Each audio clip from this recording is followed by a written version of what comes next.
On this island, people don't die just once.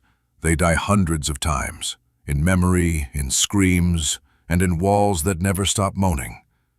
There is a place the Italian government doesn't dare to sell, the locals don't dare to mention, and travelers just passing by feel an icy chill as if someone is staring at them through the fog. Its name is Poveglia Island, a small abandoned island in the heart of beautiful Venice, but it holds some of the most horrifying memories in European history. There are no ferries, no docks. If you want to go there, you'll have to rent a boat and pray no one sees you secretly. But getting onto the island is only the beginning. Because if you want to set foot inside the abandoned asylum, once home to thousands of quarantined patients throughout the 18th and 19th centuries, you'll have to crawl through a crematorium. That's right. The shortest and easiest way in is through the furnace that once consumed the ashes of tens of thousands of people. And once you enter, it's no longer architecture. It's a living memory with distant screaming, a burning stench, shadowy figures slipping across walls, and that eerie feeling that someone is walking beside you, but you can't turn around.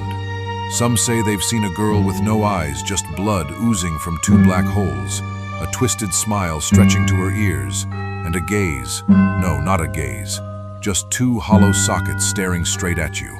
Welcome to Poveglia Haunted Island, Italy, known as the real-life gateway to hell, where what was burned wasn't just bodies, but souls being cremated alive. And the scariest part? It's still there, waiting for you.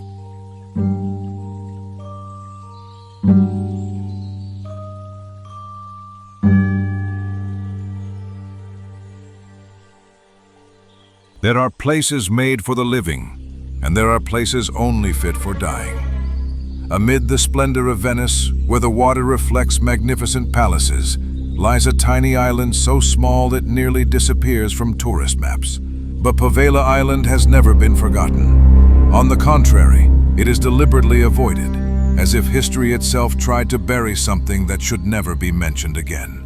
Poveglia was first recorded in 421 AD, when early Venetians fled the invading Goths and sought refuge in the lagoon. With its isolated position and natural protection, the island quickly became a haven, a small paradise floating in the hell of war. For a long time it was a peaceful settlement, with humble homes, church bells ringing, and the gentle sound of waves lapping against wooden docks. But then, everything changed. In 1379, war broke out between Venice and Genoa. The people of Poveglia were forced to evacuate, leaving behind a silent, empty village. The island began to fall under the possession of darkness, like a soul without an owner, waiting for something far more terrifying to arrive. After centuries of abandonment, the place transformed. In the 17th and 18th centuries, the Venetian government turned Poveglia into a quarantine station, initially to inspect goods and sailors, but later to isolate those infected with the plague. From a sanctuary, Poveglia became a gateway to death. Thousands were cast onto the island with no medicine, no hope, just sent to die. They were imprisoned here like spoiled cargo, burned, buried, or left to rot in the open. They say human ashes are soaked into the soil. The stench of corpses still lingers in the wind. And then, by the late 18th century, the dead didn't just stay buried underground. They started becoming stories. Strange flames dancing in the night, screams echoing from the empty woods, and rumors that Poveglia never forgets those who died here, even after centuries have passed.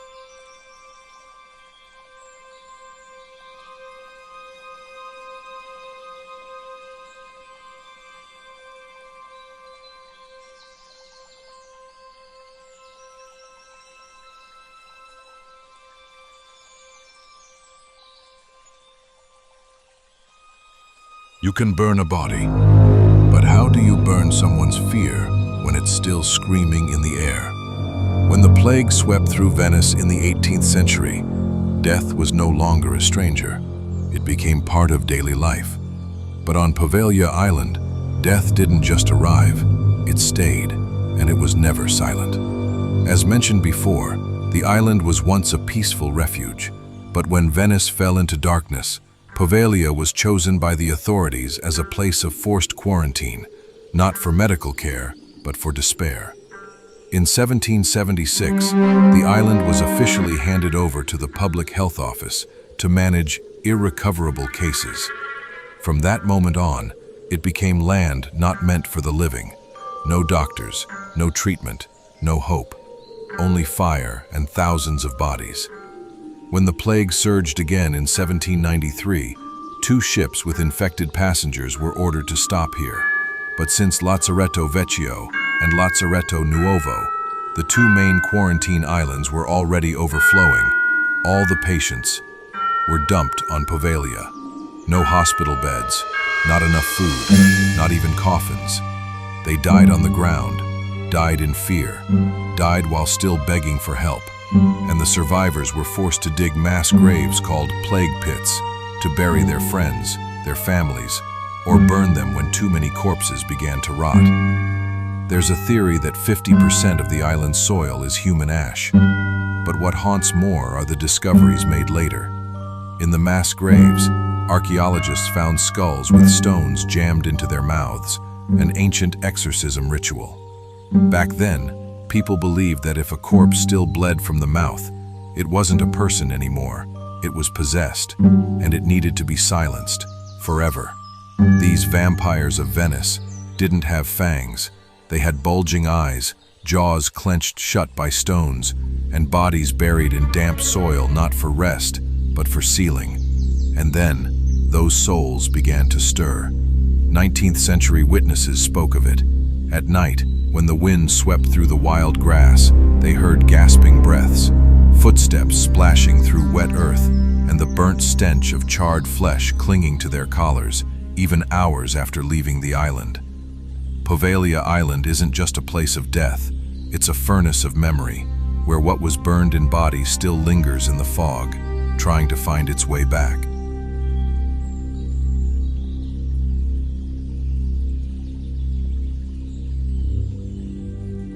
They brought the insane here to be healed.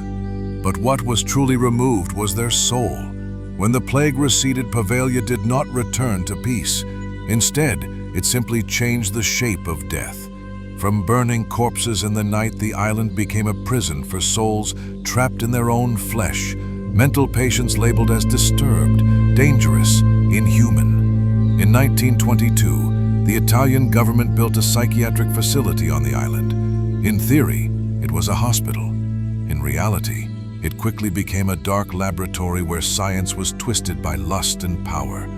The man in charge, a doctor whose name no one remembers, became a shadowy legend across Italy. People called him the soul surgeon, because what he practiced wasn't medicine, it was legalized torture. In a moldy attic room, he performed lobotomies, a crude brain surgery. No anesthesia, just a chisel, a hammer, and the empty stare of a patient strapped down. They didn't scream, or maybe they couldn't, because the part of the brain that controlled speech was shattered first. He believed that pain could drive out the demons, that if he could tear the human mind apart piece by piece, he might restore humanity. But what he uncovered instead was mad laughter, saliva, and blood splattered across the walls. Poveglia Island, already infamous as a haunted asylum in Italy because of death, had now become a slaughterhouse for the living. And then came silence. One day the doctor vanished from his office. They found his body shattered at the base of the bell tower, a place he was known to take patients, to let them hear the voices of demons echoing inside their skulls. Some say he jumped, some say someone pushed him, but surviving nurses swore. Before he died, he sat in his room, clutching his head, screaming, "They're coming back. They won't forgive me." Since then, the bell tower has never rung again, but those who've spent a night on the island say they still hear it, the sound of a hammer hitting bone, steady, slow, as if the operation never ended.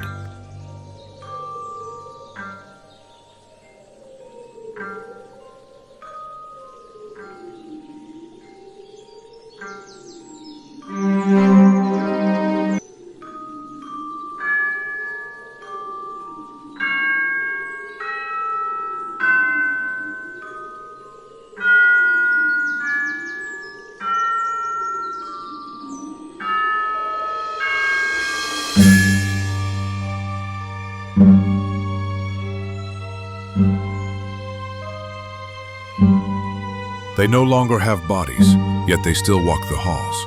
They no longer have eyes, yet they still watch you. They are dead, but they never left this place.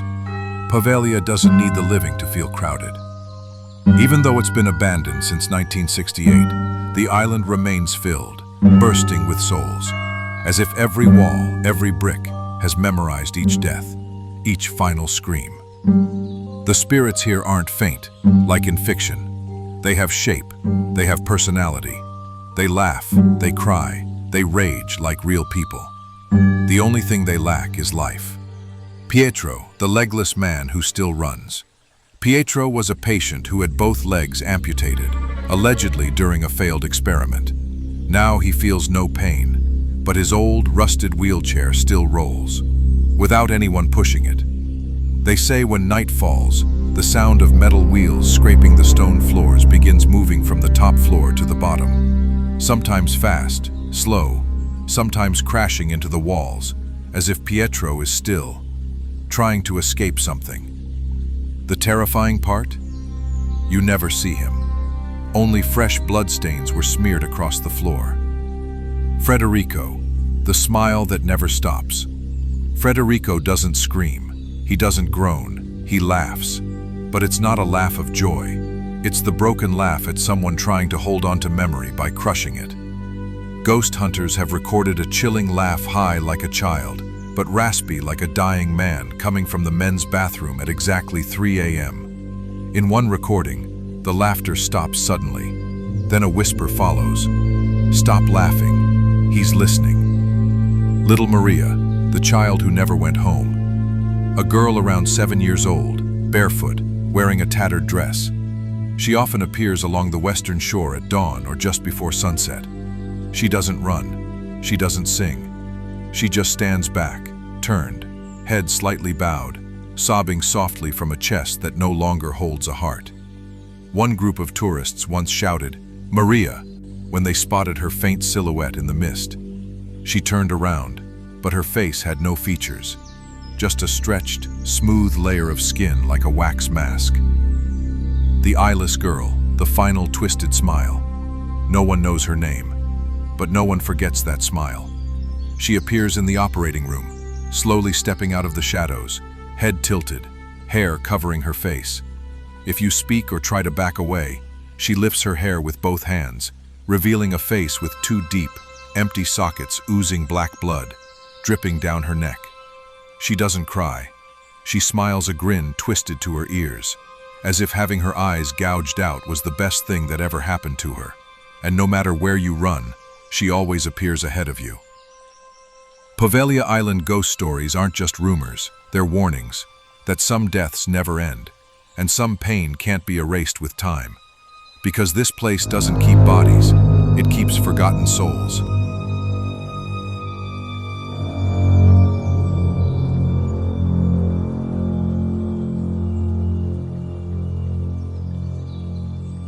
No one lives on Poveglia Island, yet everyone who's ever stepped foot there feels like they're being watched by something formless.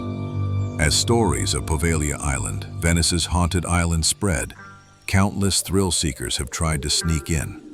They include paranormal investigators, ghost hunters, skeptics, or simply people who thought they were brave enough to walk into hell.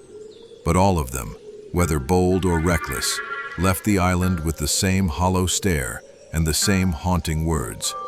There's something wrong. So wrong, no words can describe it. It starts with the smell of burning flesh. Many say that the moment they step off the boat onto the abandoned stone pier, they smell something strange, a burnt scent, a mix of scorched corpses, old metal, and dried blood. It makes no sense. No one's lived there in over half a century. Yet the smell clings to their clothes, their hair, and follows them for days even after they've returned home. The entrance to the hospital, through the crematorium. There are many broken windows and collapsed corridors to access the old asylum. But the most common and easiest route is through a collapsed crematorium. People crawl through the remains of a furnace once used to burn bodies to begin their exploration. And it's there, Most say they feel like they're being swallowed whole, not by space, but by something unseen. Shadows and invisible terror. An American vlogger once described walking past the abandoned exam room when he saw a tall shadow glide across the far wall. Suddenly, his entire body went numb like someone had grabbed both shoulders from behind. His camera shut off on its own. When it powered back on, the footage was corrupted and looping the same phrase. Someone's here. Someone's here. Scratches, shoves, and blood from nowhere. A European ghost hunting team was forced to end their investigation early when one of the female members was pushed violently and passed out. When she woke, there were 3 deep claw marks across her back, bright red, visible through a thick winter jacket. They reviewed the footage. No one had been near her at the time. The haunting doesn't stay on the island. Even after leaving, many say something followed them home. One man described the sensation of someone sitting under his bed every night. The sheets were gently creased despite the locked door. No one has died during a visit to Poveglia, but everyone leaves something behind. Their sanity, their sleep, or their belief that ghosts aren't real.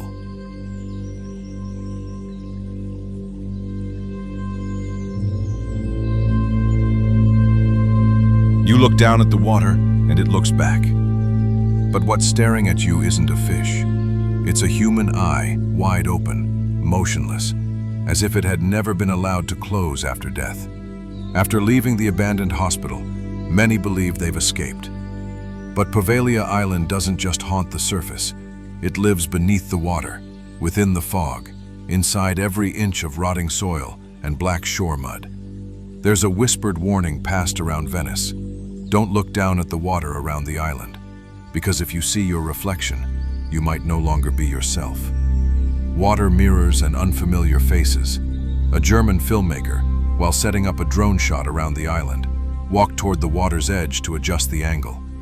He leaned down, and instead of his face, he saw an old man with white, rolled-back eyes, mouth agape in a scream. When he blinked, the image vanished. But the nearby recorder still captured a scream that no one present heard with their ears. Bones and incomplete cremations under the mud. According to unofficial archaeological reports, Poveglia once had unfinished cremation pits where hundreds of bodies were poorly burned, then hurriedly buried along the shoreline to prevent the spread of disease. When the tide rises, parts of those bodies occasionally surface, as if the earth itself is breathing. A team of divers once explored the shallow waters and filmed a pale, bloated hand buried in the mud, the fingers twitching slightly, despite having no nerves, no blood. Another dive revealed a skull, its jawbone wedged shut with a large stone, matching legends of the vampires of Venice, those sealed to never scream again. At night, from the island's southern beach, fishermen often hear murmuring underwater, like hundreds of voices whispering at once. Some recordings captured these sounds, part ancient Italian, part inhuman growling untranslatable, but causing splitting headaches and blurred vision in those who listened. On one occasion, a microphone was lowered to the seabed. For the first 13 minutes, there was nothing. But in the 14th minute, a soft female voice whispered, "Why did you leave me here?" That single question made the entire team abandon the island that same night, leaving all their equipment behind. Many recount that while walking along the water's edge, they feel as if something is watching them from below. One tourist collapsed in shock after spotting a human eye floating just beneath the surface, seemingly attached to a strand of wet hair, peeking through the algae. But in a split second, it was gone like it was never there. Poveglia is not just an island, it's a decaying organism, and within every grain of soil, every drop of water at its edge, are thousands of restless deaths still watching, calling, waiting.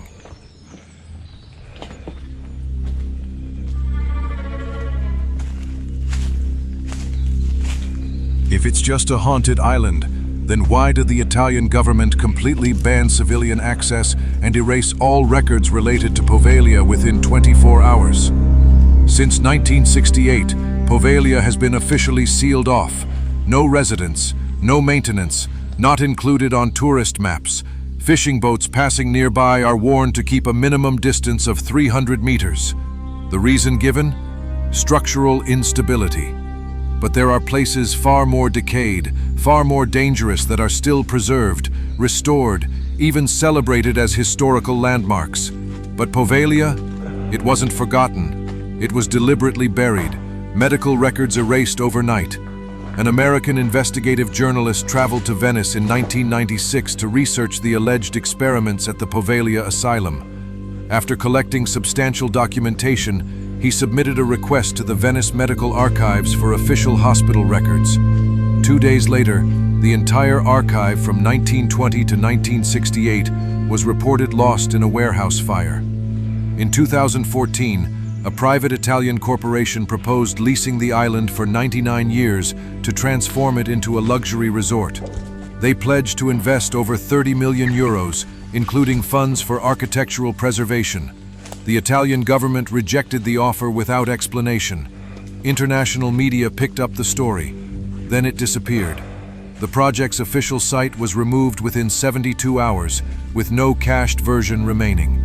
Rumors began circulating. When the survey team stepped onto the island, all communications went haywire. GPS signals spun in circles, phones went dead, and one investor abruptly withdrew from the project that very night, claiming, "A child whispered my real name in my ear." But he had come alone.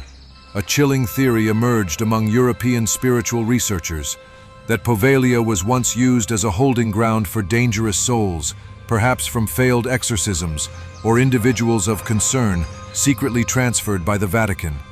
Evidence surfaced briefly on paranormal YouTube channels. Footage of a locked chamber with exorcism vigils, a priest's abandoned pendant, and dozens of skeletons bound in fabric ropes carved with ancient Latin inscriptions. But within a week, the channels were terminated and videos deleted, accounts wiped from every platform. Poveglia is not simply a place of death. It's a redacted fragment of history, not because it holds no value, but because it knows too much we were never meant to understand.